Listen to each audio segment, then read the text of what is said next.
la journée de la femme, la journée de la femme, la journée, la journée, la journée de la... Bonsoir. Bonsoir. Deuxième apéritif littéraire Mhm. en l'honneur de la femme. En l'honneur de la femme. Voilà, Le deuxième. le deuxième. Donc, toujours Tchin-tchin. pareil, chin-chin. Installez-vous confortablement dans votre canapé. Nous, on commence. On commence hein, parce qu'on a grand soif. Et pour Alors. commencer, un petit extrait de l'École des soignants de Martin Winkler qui va nous suivre Tout au long. Tout au long, voilà, en l'honneur des femmes. Je suis celle qui se réveille avant les autres et qui attend les yeux grands ouverts. Je suis celle qui tète le sein de sa mère en la dévorant du regard. Je suis celle qui tombe et qui ne pleure pas et qui se relève, qui tombe encore et se relève jusqu'à ce que ses jambes la portent. Je suis celle qui refuse de donner la main quand on marche. Je suis celle qui court derrière les animaux en riant. Je suis celle qui cueille les fleurs. Je suis celle qui, pendant que la mère allait un nouveau-né, porte sur son dos l'enfant né entre-temps.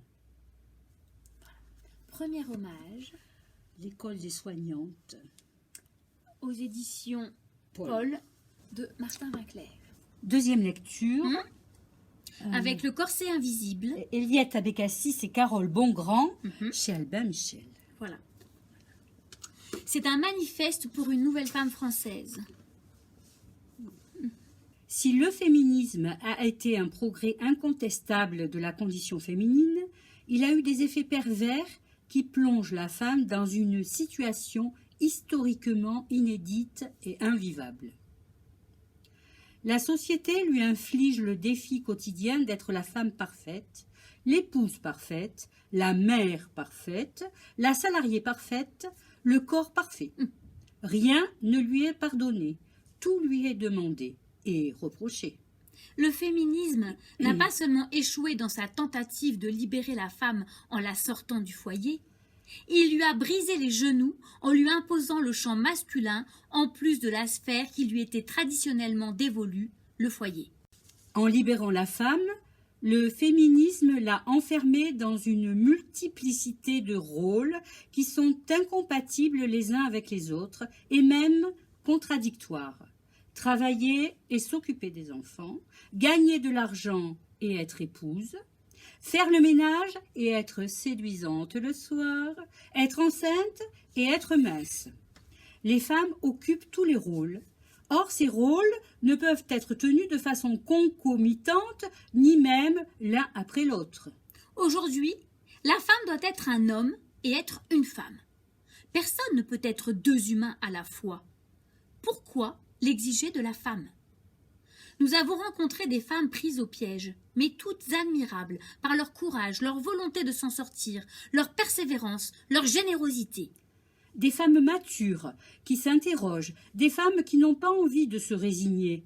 La condition féminine aujourd'hui n'est plus définie par la soumission et le problème du pouvoir, mais par le corset invisible que chaque femme porte en elle.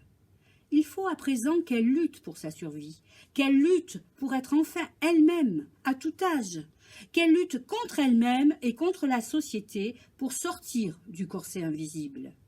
La femme féministe n'est plus. La femme d'aujourd'hui a dépassé le cap de la lutte contre l'homme. Elle a besoin de l'homme. Même les femmes les plus fortes en apparence nous l'ont confié. Elles donnent l'impression de tout maîtriser, mais elles ont besoin de l'homme.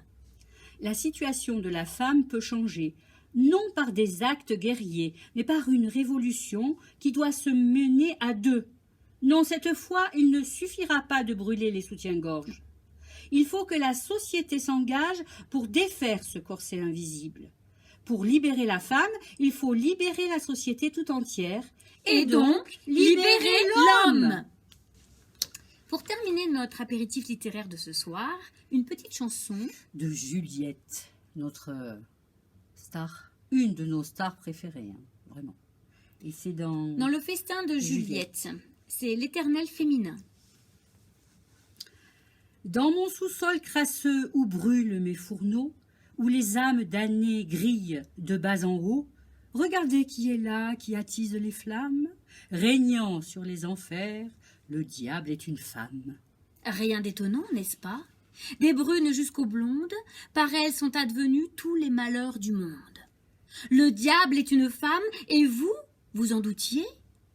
La place d'une femme n'est-elle pas au foyer? Sur mon lit calciné, lascive et si cruelle, comment pour m'invoquer faut-il que l'on m'appelle? Mes diables et mes hommes, et Dieu même en personne, tout simplement me nomment patronne. Depuis, tant de prophètes, de savants vertueux, l'équation est logique, c'est la preuve par deux. On l'a tant proclamé sur un ton formidable. Le diable est une femme, les femmes, c'est le diable. Et qu'elles soient victimes ou qu'elles soient complices de leur mal et fils et de leur maléfice, frappez donc les premiers talibans ordinaires, ces démons adorés, car il faut les faire taire. Sur mon lit calciné, lascive et si cruelle, messieurs, venez m'aider à ôter mes dentelles. Dans vos brûlants émois, ainsi que je l'ordonne, allez, appelez-moi patronne. Qu'elle soit le brigand, il y a la corruptrice, consciente du pouvoir qui dort entre ses cuisses, qui susurre les ordres et les avis funestes. Vous, mes sœurs, les salopes, les putains et les pestes, derrière chaque type sans foi, ni loi, ni âme, si vous cherchez le diable, vous trouverez la femme, la gueuse, la traîtresse, la garce, la sorcière, la fille de Borgia et la maman d'Hitler. Sur mon lit calciné, lascive et si cruelle, je vous attends.